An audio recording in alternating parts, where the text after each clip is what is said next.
Yo, salut tout le monde, c'est Gata Volgar, j'espère que vous allez bien, moi pour ma part ça va, j'espère que vous avez passé une agréable journée. Aujourd'hui on se retrouve pour le débrief du match Autriche-France. C'était une rencontre qui comptait pour la troisième journée de phase de poule de la Ligue des Nations. Match nul, un partout au stade Ernest Happel. Andreas Weimann avait ouvert la marque à la 37e minute de jeu pour les Autrichiens. Et la 83e, Kylian Mbappé permet aux Français d'éviter la défaite. Et avec ce résultat, les Bleus sont derniers du groupe avec 2 points seulement. 2 matchs nuls et une défaite, toujours pas de victoire dans cette compétition. On a 2 points de retard sur la Croatie 3e et l'Autriche 2e. La Croatie qui s'est imposée face au Danemark sur le score de 1-0. Alors, pour débriefer ces 90 minutes, pour parler du contenu de cette partie, les 45 premières minutes, elles étaient assez correctes. On avait vu une équipe de France qui avait mis de l'intensité, du pressing, de l'engagement au milieu de terrain et en défense. On s'était créé des occasions avec Kingsley Coman, Diaby, Benzema ou encore Tchouaméni. C'était compliqué de faire des frappes dans la surface de réparation puisque le bloc autrichien était assez bas. La tactique du nouveau coach, c'est que le nouveau coach de l'Autriche, Ralf Rangnick, c'est un entraîneur de United, c'était bloc bas, puis dès qu'ils avaient le ballon, partaient en contre-attaque. Donc du coup on avait tenté nos chances de loin comme je disais avec Benzema, Tchouaméni ou encore Moussa Diaby. Heureusement pour les Autrichiens, ils avaient un très bon gardien, c'est vrai, ils avaient le gardien qui a fait un très gros match, Pence qui a fait de nombreux arrêts, l'Autriche qui a essayé de réagir sur coup de pied arrêté, sur corner avec Trauner ou encore Marcel Sabitzer, le joueur du RB Leipzig. Mais heureusement, Golioris, qui faisait son retour dans le 11 de départ, était là, était resté vigilant. Et à force de pas marquer, à force de se créer des occasions, mais pas de les mettre au fond, on se fait punir avec l'ouverture du score d'Andreas Weimann à la 37e minute de jeu, suite à un débordement de Leimer, c'était une action bien construite. Je crois que c'était je sais plus si c'était Arnautovic qui avait le ballon dans la surface de réparation avant de faire le décalage pour Leimer. Je sais plus, je crois que c'était Arnautovic, il me semble, qui avait le ballon. La passe pour le décalage pour Andreas pour Leimer et le centre au second poteau pour Andreas Weimann, qui avait plus qu'à ajuster Golioris d'un plat du pied. La défense était un peu passive, ça manquait un peu trop attentiste. On voyait que Saliba il était pas au marquage et Théo Hernandez qui manquait d'agressivité sur le porteur du ballon. Donc c'est un but un peu bête pour les Bleus. En plus il arrive au jeu à 10 minutes avant la pause. Donc 1-0 pour les Autrichiens, c'est le score à mi-temps. La deuxième période, les Bleus ils avaient du mal au milieu de terrain avec la créativité. On sentait que les Bleus ils étaient en manque de créativité. Ça manquait un Pogba, tu vois, même si Pogba il est quand même, c'est vrai qu'il est assez irrégulier. Des fois il est bon, des fois il est mauvais. Enfin tu vois, il est pas régulier dans ses performances. Mais tu vois, si on avait un Pogba qui était en forme et qui était il faisait de bonnes performances, je pense que ça aurait changé la donne dans ce match, il aurait apporté un peu plus de créativité, car Griezmann, on voyait que il avait du mal. Camara et Tchouaméni, c'est pas des créateurs, c'est des récupérateurs, ils vont vers l'avant, mais ils vont pas apporter cette créativité au milieu de terrain, cette touche technique. Donc on avait du mal à se créer des occasions. Alors on avait essayé de loin avec Benjamin Pavard, mais Pence était resté vigilant. Les minutes passent, l'Autriche a toujours l'avantage. Didier Deschamps qui décide de faire des changements avec les entrées en jeu de Guendouzi à la place de Tchouaméni. On sentait que Tchouaméni il manquait de fraîcheur physique, il était en difficulté, il manquait de peps. Guendouzi qui a pas fait une grosse entrée en jeu, et puis ensuite quand il voyait que offensivement il fallait du 109, il a fait entrer Nkunku et Mbappé à la place de Coman et Griezmann, et ça a porté ses fruits. Ça a porté ses fruits puisque à la 83e Mbappé égalise sur une passe une passe décisive de Christopher Nkunku. C'est simple, c'est les remplaçants qui ont fait la différence. Mbappé qui sauve les Bleus, un partout sur une passe en profondeur. Mbappé qui prend de vitesse sa défense autrichienne et qui ajuste Pence d'une frappe puissante sous la barre. Et puis il aurait pu marquer le but de la victoire dans les dernières minutes, mais sa frappe est repoussée par Pence, puis s'écrase sur la barre du gardien autrichien. On aurait pu réaliser le hold-up, mais malheureusement, c'est dommage, c'est raté, manqué de réussite. Donc on en reste là sur ce score de 1 partout. Alors la composition d'équipe que Didier Deschamps a mis en place, alors on a changé encore une fois de système. 4-2-3-1, moi je comprends pas trop. Moi j'ai du mal à comprendre ce que veut mettre Didier Deschamps. Contre le Danemark, on joue en 3-5-2 avec une défense à 3. Là, contre la Croatie, on joue avec un 4-4 de plat et avec un Adrien Rabiot dans un poste hybride. Et là, on repasse en 4-2-3 avec Griezmann en 10. Moi, je comprends pas. À un moment donné, il faut qu'on se mette d'accord sur un schéma tactique précis. Parce qu'on va pas changer à chaque match, parce que si dans quelques mois, il arrive la Coupe du Monde, si on sait toujours pas dans quelle formation on joue, ça risque d'être compliqué. À la World Cup, ça va être difficile. Donc 4-2-3-1 comme je disais, avec Lloris dans les buts, qui faisait son retour dans le 11 de départ avec le brassard capitaine. La charnière centrale, Saliba, Ibrahima Konaté, défenseur de Liverpool qui a remplacé Raphaël Varane, forfait, donc il ne sera pas de retour dans ce rassemblement. Les latéraux, Pavard à droite, Théo Hernandez à gauche, Tchouaméni et Boubacar Kamara devant la défense, au milieu de terrain. Griezmann en numéro 10, Kingsley Coman milieu latéral droit, Moussa Diaby milieu latéral gauche et Benzema à la pointe de l'attaque des Bleus. Les remplaçants, il y avait l'entrée en jeu comme je disais de Guendouzi à la place de Tchouaméni, Nkunku à la place de Kingsley Coman et Kylian Mbappé qui a pris la place à Griezmann en fin de rencontre.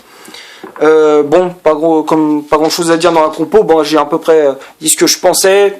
Il faut qu'à un moment donné, il faut qu'on se mette d'accord sur le schéma tactique, puisque je comprends pas ce que veut mettre Deschamps. Un coup, pendant des mois, on joue en 3-5-2, on joue avec une défense à 3. Contre la Croatie, on repasse à 4. Là, encore une fois, on repasse à 4 avec Griezmann en numéro 10 aussi. Moi, je sais pas. Et un coup, on joue en 3-5-2, 4-4-2, 4-2-3-1. À un moment donné, il faut se mettre d'accord sur un schéma tactique précis. Faut choisir un des trois et puis il faut travailler dessus. Sinon, si on sait tout, si on arrive, comme je disais, à la Coupe du Monde sans schéma tactique fixe, là, on va totalement se planter. On va pas réussir, ça c'est clair. Et les statistiques, on va passer maintenant aux chiffres de cette rencontre. On va commencer par l'Autriche. 33% de possession de balle, 3 corners, 4 tirs au total, dont 3 tirs cadrés. 2 hors-jeu signalés, côté français, 67% de possession de balle, 10 corners, 12 tirs au total, dont 7 tirs cadrés. Un hors-jeu signalé, donc quand on regarde les stats, oui, la France a eu la possession de ballon, oui, les Bleus ont eu des occasions, mais ça manquait de précision dans le dernier geste. Bon, tu me diras en même temps, c'était compliqué de passer un bloc très compact, un bloc très solide, très difficile à passer, donc on faisait des tentatives lointaines sans vraiment inquiéter le gardien autrichien. Et les Autrichiens, dès qu'ils voyaient que l'équipe il y avait un trou, un espace dans les défenses françaises, ils en profitaient pour jouer les contres. Et donc ils ont été assez réalistes, même s'ils auraient pu marquer. Enfin, ils ont marqué un but, mais c'est vrai ils étaient quand même assez dangereux sur quelques opportunités, quelques occasions. Ça aurait pu pencher la balance dans l'autre sens. Ça aurait pu pencher la balance vers les Autrichiens. Ça aurait pu pencher vers les Autrichiens. Les tops et les flops. Maintenant, on va commencer par Lloris. Lloris qui n'a pas fait un mauvais match. Bon, il ne pouvait pas faire grand-chose sur le but de Weimann, mais il a fait quand même quelques interventions sur coup de pied arrêté. Bon, il a fait un match assez correct. Donc Lloris, je mets dans les tops. La défense assez moyenne. Pavard défensivement, bon, les latéraux, Pavard, c'est pour moi le meilleur français, enfin défensivement sur la pelouse, le meilleur défenseur français. Défensivement, il était assez costaud. Après, c'est offensivement, bon, ça laisse à désirer, mais je trouvais Pavard assez correct. Il a pas été mauvais. La défense, la charnière centrale, Saliba, Konaté, je vais pas trop taper sur lui puisque c'était sa première sélection en bleu. Bon, c'était pas prévu c'était pas prévu qu'il soit là dans le groupe bleu. Mais bon, il a pas été terrible, mais je vais pas non plus. Mais bon, après il faut pas le massacrer. C'était sa première sélection, donc il faut être un petit peu indulgent avec lui. Donc Konaté, bon, il n'a pas été terrible. Match assez moyen du défenseur de Liverpool. Saliba manque un peu fautif sur le but de Weimann. Tu vois qu'il n'est pas au marquage. C'est pour moi un peu le point noir de sa prestation. Donc le défenseur marseillais, je mets dans le flop. Théo Hernandez, c'est poussif aussi. Défensivement, il s'est fait un peu manger. Aussi sur le fautif, tu vois, sur le centre de Leimer qui permet à Weimann de marquer. Tu vois qu'il manque d'agressivité, pas assez vite sur le porteur du ballon. Et offensivement, bon, il n'a pas montré grand-chose. Donc latéral milanais, je mets dans le flop.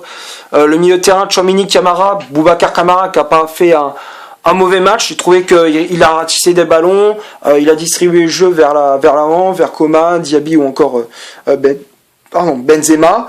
Bon match du milieu de Marseille. Enfin, bientôt il va s'engager avec Aston Villa, mais il n'a pas fait un mauvais match, Camara, donc je le mets dans le top. Tchouaméni, on a senti que physiquement il était un peu physiquement tu sentais qu'il avait du mal au milieu de terrain, ça s'est ressenti au milieu de terrain. Tu vois que dès qu'il perdait le ballon, il avait du mal à revenir, à faire des allers-retours. Tu sentais que physiquement il était un peu, il avait du mal. Il était en difficulté, donc le milieu français, je le mets dans le flop. Griezmann, très décevant, encore une fois. Là, c'est la troisième fois dans ce rassemblement qu'il est pas bon. Tu vois que il a du mal. Il fait comment dire, mais il fait pas les bonnes passes dans le bon rythme, dans le bon tempo. Tu vois qu'il est à côté de ses pompes. Griezmann, il est à côté de ses pompes. Ensuite les ailiers Coman et Diaby, bon, il a pas été mauvais, mais tu sentais que, enfin, il y avait du déchet dans le jeu de Moussa Diaby, les centres, les frappes aussi, les tirs, ils étaient ça manquait de justesse dans le dernier geste. C'est bon, il a pas fait un mauvais match, mais il a pas été exceptionnel non plus, ça c'est clair. Donc Diaby, je mets dans le top, mais sans plus.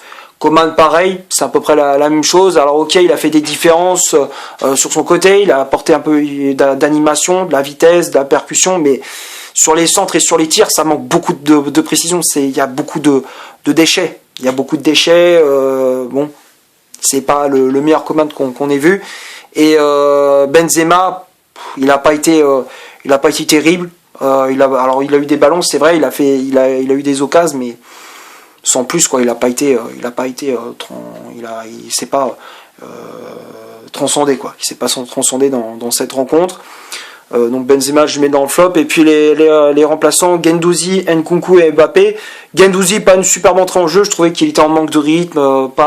Il n'avait pas changé la rencontre, alors qu'il était entré en jeu à la 60e. Et Nkunku et Mbappé, c'est pour moi c'est eux qui ont fait la différence. C'est eux dès qu'ils sont entrés en jeu, ils ont montré ce qu'il fallait faire pendant tout le long du match. Griezmann, Mbappé, il a montré en 15 minutes ce que Griezmann aurait dû faire pendant plus d'une heure. Nkunku pareil pour Coman. Donc Nkunku et Mbappé, Nkunku